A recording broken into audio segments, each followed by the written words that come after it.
హైదరాబాదు నగర పరిసర ప్రాంతాలలో ఏర్పడిన నూతన మేడ్చల్ మల్కాజ్గిరి జిల్లా పరిధిలో ఉన్న మేడ్చల్ నియోజకవర్గానికి ఒక ఘన చరిత్ర ఉంది.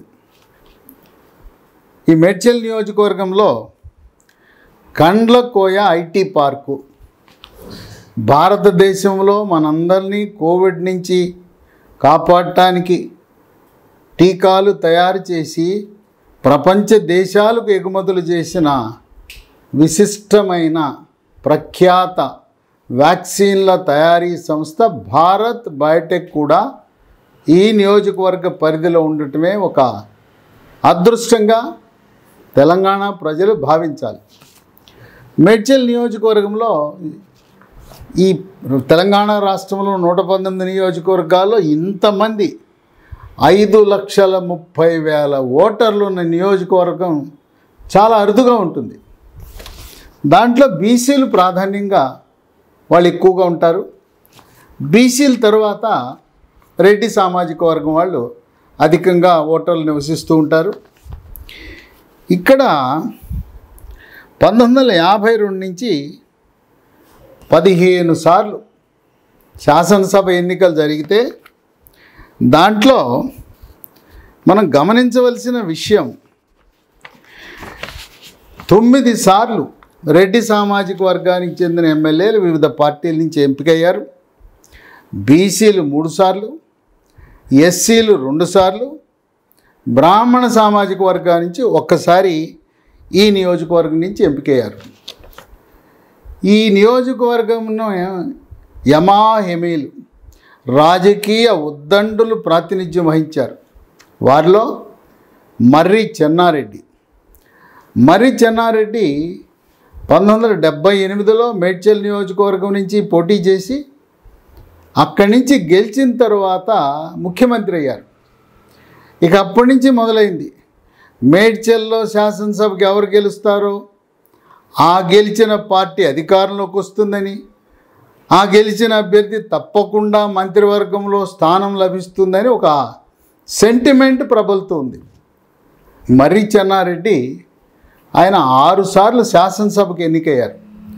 78లో ఇక్కడి నుంచి, 89లో సనత్నగర్ నియోజకవర్గం నుంచి ఎన్నికై రెండవసారి ముఖ్యమంత్రి అయ్యారు.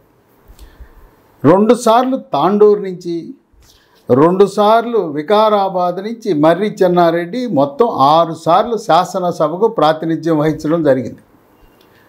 1969లోనే తొలిదశ తెలంగాణ ఉద్యమాన్ని ప్రారంభించి తెలంగాణ ప్రజాసమితి టీపీఎస్ అనే పార్టీని స్థాపించి పార్టీ తరపున 17 మంది లోక్సభ సభ్యులు పోటీ చేస్తే 11 మంది గెలవటం అనేది ఒక విశేషం. ఆనాడు మర్రి చెన్నారెడ్డి వేసిన పునాది వల్లనే ఈరోజు మలిదలిస ఉద్యమంలో తెలంగాణ రాష్ట్రం ఏర్పాటు జరిగింది అనేది వాస్తవం. మర్రి చెన్నారెడ్డి ముఖ్యమంత్రిగా 2 సార్లే కాదు 4 సార్లు 4 రాష్ట్రాలకి గవర్నర్గా కూడా ప్రాతినిధ్యం వహించడం అనేది విశేషం. ఇక ఈ నియోజకవర్గం నుంచి గెలిచి మంత్రివర్గంలో స్థానం పొందిన వారు సుమిత్రాదేవి, ఉమా వెంకట్రామరెడ్డి, సురేందర్ రెడ్డి, దేవేందర్ గౌడ్ తెలుగుదేశం పార్టీ ప్రభుత్వంలో పార్టీలో కూడా నంబర్ 2 స్థానంలో ఉంటూ రాజకీయాలను ఉమ్మడి 2 రాష్ట్రాలుగా ఉన్న ప్రస్తుత ఉమ్మడి ఆంధ్రప్రదేశ్ని శాసించిన పరిస్థితి. ఆయన మేడ్చల్ నియోజకవర్గం నుంచి 1994, 99, 2004 వరుసగా 3 సార్లు విజయం సాధించారు.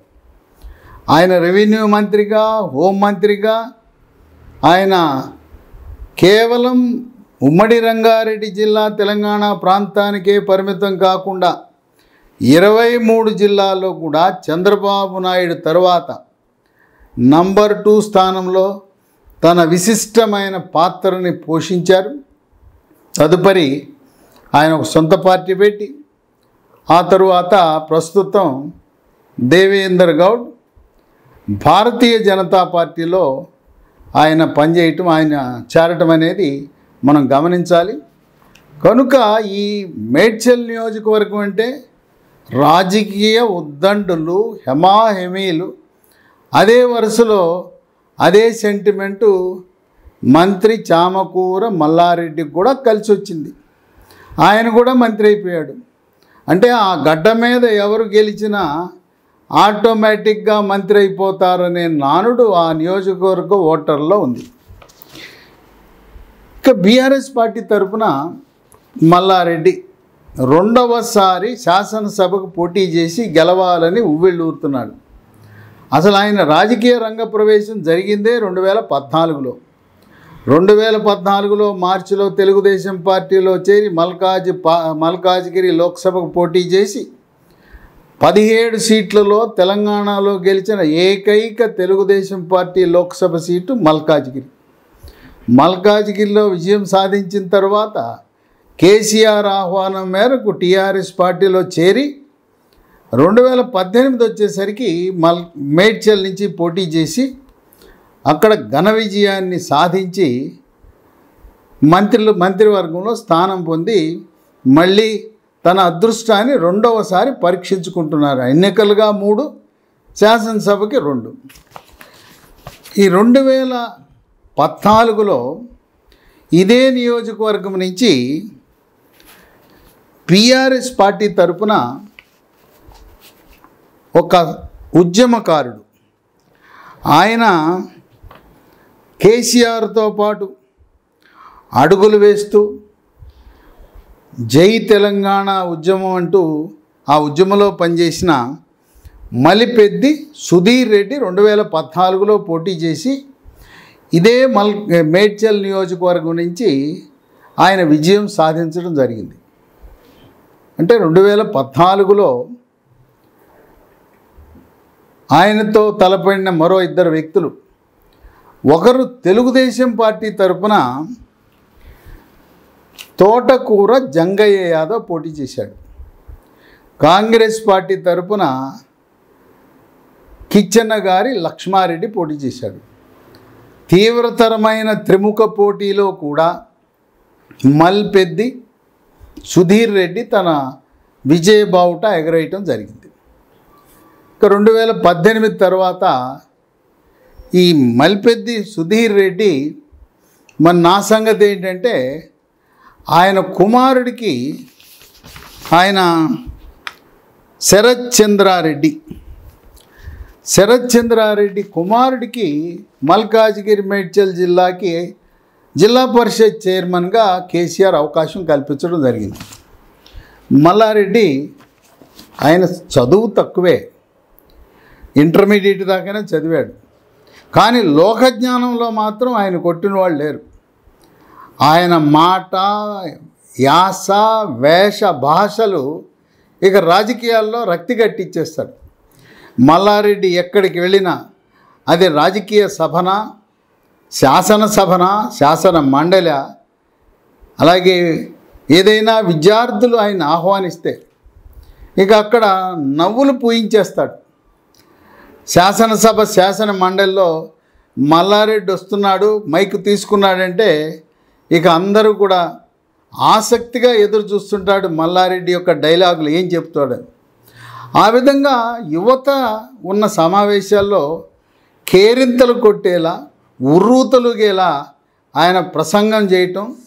ఆయన చదువు తక్కువ కనుక ఆయన ఎప్పుడు కూడా నేను పాలమ్ముకున్నాను, బర్రెల నుంచి వచ్చాను, ఆయన వాస్తవ పరిస్థితుల్ని చెప్పడానికి ఏమి వెనుకంజ వేయడు. ఈ రోజున ఇంత పైకి వచ్చాను, నేను బర్రెలు కాసేవాడిని, మంత్రి అయ్యాను, ఇన్ని విద్యా సంస్థలు పెట్టాను, మీరు కూడా అట్టనే కండి అని చెప్పి విద్యార్థులను ప్రోత్సహించడం అనేది ఒక విశేషం. ఇక కాంగ్రెస్ పార్టీ తరఫున 2009లో ఇదే నియోజకవర్గం నుంచి కిచ్చెన్న గారి లక్ష్మారెడ్డి కేఎల్ఆర్ పోటీ చేసి విజయం సాధించాడు. కానీ 2014లో 2018లో కూడా కేఎల్ఆర్, కిచ్చెన్న గారి లక్ష్మారెడ్డి ఆయన ఓటమి చెందటం అనేది ఒక విశేషం.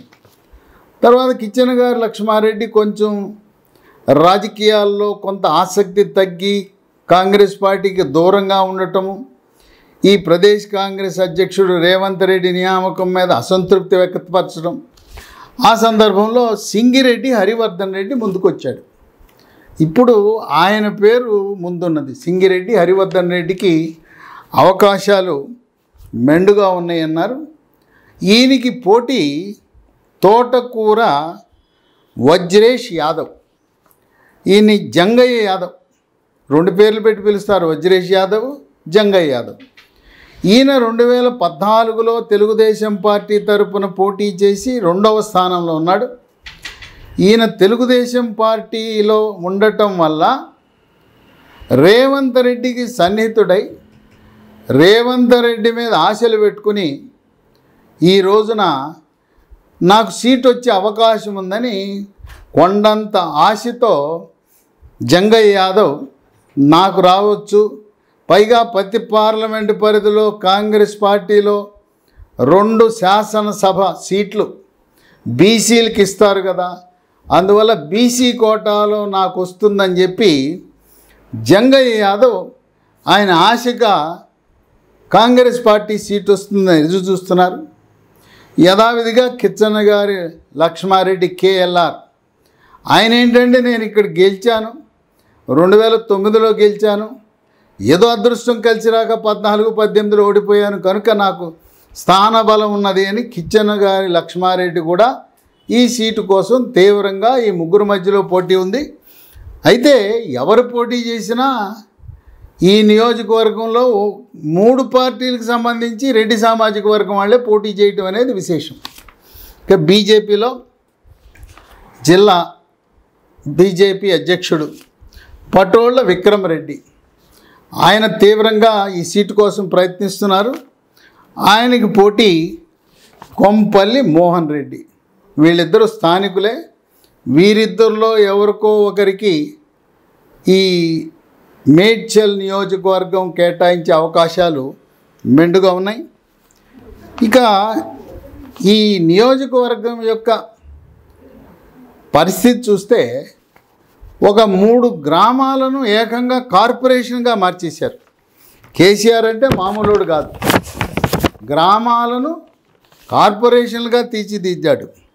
ఉప్పల్, బోడుప్పల్, జవహర్ నగర్ ఈ మూడింటిని 3 కార్పొరేషన్లు, కొత్త కార్పొరేషన్లు కల్పించి అక్కడ మౌలిక సదుపాయాలు ఏర్పాటు చేయటంలో సఫలీకృతమయ్యారు. అలాగే ఈయనకి కలిసి వచ్చే అంశాలు మల్లారెడ్డికి ఆయనకి అన్ని విద్యా సంస్థలు ఉన్నాయి. ఇంజనీరింగ్ కాలేజీలు, మెడికల్ కాలేజీలు 2, డెంటల్ కాలేజీ, మల్లారెడ్డి యూనివర్సిటీ. ఈ విధంగా ఆయనకి వేల సంఖ్యలో విద్యార్థులు, వారి యొక్క తల్లిదండ్రుల యొక్క బలం, వీటితో పాటు ఆయన రకరకాల వ్యాపారాల్లో దిగాడు. ఈయనకి అండగా ఆయన అల్లుడు మర్రి రాజశేఖర్ రెడ్డి. మర్రి రాజశేఖర్ రెడ్డి 2019 ఎన్నికల్లో మల్కాజ్గిరి లోక్సభకు పోటీ చేశాడు. రేవంత్ రెడ్డి విజయం కేవలం 10,000 ఓట్లతో గెలిచాడు రేవంత్ రెడ్డి కాంగ్రెస్ పార్టీ తరఫున. మల్లారెడ్డి అల్లుడు మర్రి రాజశేఖర్ రెడ్డి కేవలం 10,000 ఓట్లను బీఆర్ఎస్ పార్టీలో ఓడిపోయాడు. అంటే ఆయన ప్రజాసేవలో ఉన్నాడు. అంటే మామ అల్లుళ్ళు ఇద్దరు కూడా రాజకీయంలో ఉన్నారు. అల్లుడికి మల్కాజ్గిరి శాసనసభ ఏదైతే మైనంపల్లి హనుమంతరావు తిరస్కరించి బయటకు వెళ్ళి కాంగ్రెస్ పార్టీలో చేరుతున్నాడో, మర్రి రాజశేఖర్ రెడ్డి ఆ నియోజకవర్గం మల్కాజ్గిరి అసెంబ్లీ నియోజకవర్గం నుంచి పోటీ చేసే అవకాశాలు ఉన్నాయని ఊహాగానాలు ఉన్నాయి. కేసీఆర్ ఒక నిర్ణయానికి వచ్చాడు. త్వరలో ఆయన నిర్ణయాన్ని ప్రకటించబోతున్నాడు. ఈ నియోజకవర్గ పరిధిలో ఏకంగా 7 మున్సిపాలిటీలు ఉన్నాయి.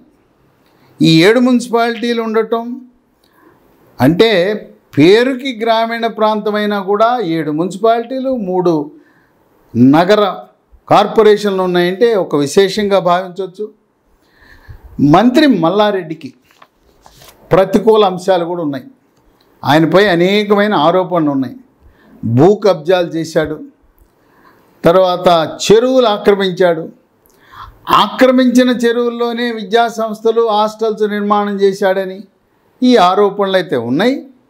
తర్వాత ఈయన 2014లో ఎమ్మెల్యేగా ఎన్నికైన ఈ నియోజకవర్గం సుధీర్ రెడ్డితో తీవ్రమైన విభేదాలు.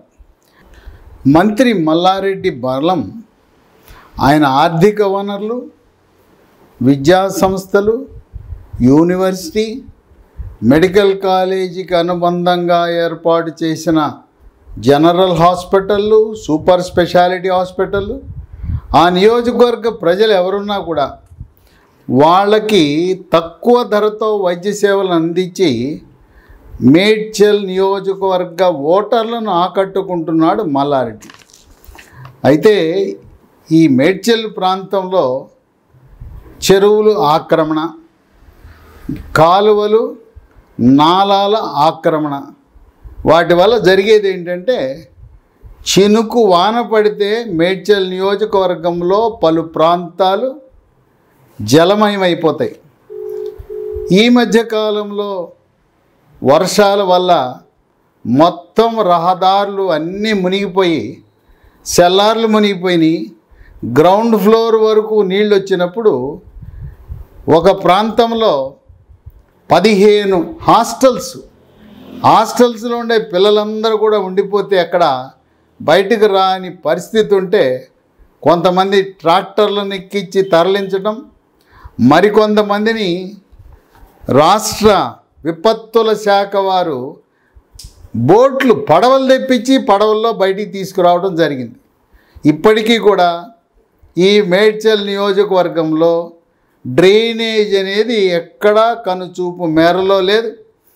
ఈ చెరువులన్నీ కూడా దురాక్రమణకు గురవటం, దానివల్ల ఈ డ్రైనేజ్ సమస్య, డ్రైనేజ్ ఎప్పుడైతే లేదో దోమల బెడద, దోమల వల్ల మలేరియా, ఫైలేరియా, చికెన్ గున్యా, డెంగ్యూ, మెదడు వ్యాపు వ్యాధి, వీటి వల్ల ప్రజలందరూ కూడా సతమతం అవుతున్నారు.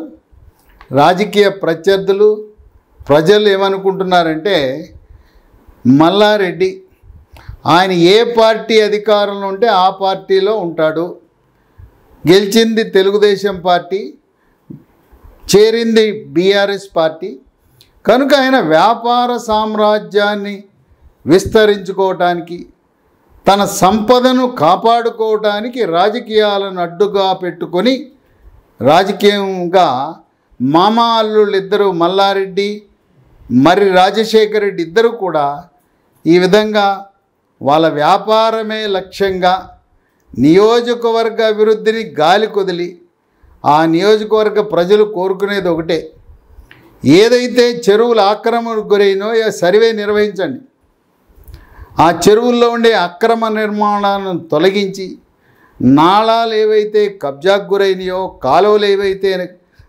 ఆక్రమణకు గురైనాయో అవన్నీ తొలగించి మాకు అండర్ గ్రౌండ్ డ్రైనేజ్ సదుపాయాన్ని కల్పించండి. ఎందుకు ఈ పేరుకు మున్సిపాలిటీలు ఎందుకు, ఈ నగరం ఎందుకు, కార్పొరేషన్ ఎందుకు? మురుగునీటి పారుదల వ్యవస్థ ఈ నియోజకవర్గ పరిధిలో ఎక్కడా అడ్రస్ లేదు. కనుక నియోజకవర్గ ప్రజలు డ్రైనేజీ వ్యవస్థను తక్షణం ఏర్పాటు చేయాలని కోరుకుంటున్నారు. ఏది ఏమైనా మంత్రి మల్లారెడ్డికి ఈసారి సుధీర్ రెడ్డి తన కుమారుడు శరత్ చంద్రారెడ్డితో ఉన్న విభేదాల వల్ల ఈసారి ఎన్నిక నల్లేరు మీద నడక కాదు, తీవ్రమైన పోటీ ఉండబోతా ఉంది. ఇక్కడ ప్రధానంగా బీఆర్ఎస్, కాంగ్రెస్ పార్టీ, బీజేపీ ఏ అభ్యర్థిని పెడతారు అనే దానిపై ఆధారపడి ఉంటుంది. అయినా ఈ ఓటర్ల నాడి మల్లారెడ్డి కాంగ్రెస్ పార్టీనా? ఎందుకంటే ఈ నియోజకవర్గ పరిధిలో రేవంత్ రెడ్డి లోక్సభ సభ్యుడిగా ఉండటం కూడా కాంగ్రెస్ పార్టీకి కలిసి వచ్చిన అంశం. ఏదైనా 3 పార్టీలు కాంగ్రెస్, బీఆర్ఎస్, బీజేపీ 3 పార్టీల మధ్య హోరాహోరీ, ముగ్గురు కూడా రెడ్డి సామాజిక వర్గానికి చెందిన వారైనా వీళ్ళందరూ ఆధారపడేది అక్కడ బీసీ సామాజిక వర్గ ఓటర్ల వాళ్ళే. ఈ ముగ్గురు అభ్యర్థుల యొక్క భవితవ్యాన్ని తేల్చబోతున్నారు. వేచి చూద్దాం. మేడ్చల్ నియోజకవర్గ యొక్క ఓటర్ల నాడి మరి మంత్రి మల్లారెడ్డిని మరొకసారి ఎమ్మెల్యేగా గెలిపించి ఆయన అదృష్టాన్ని పరీక్షించుకుంటాడా, లేదు రేవంత్ రెడ్డి తన ప్రాబల్యాన్ని చూపించి కాంగ్రెస్ పార్టీ అభ్యర్థిని గెలిపించుకుంటాడా?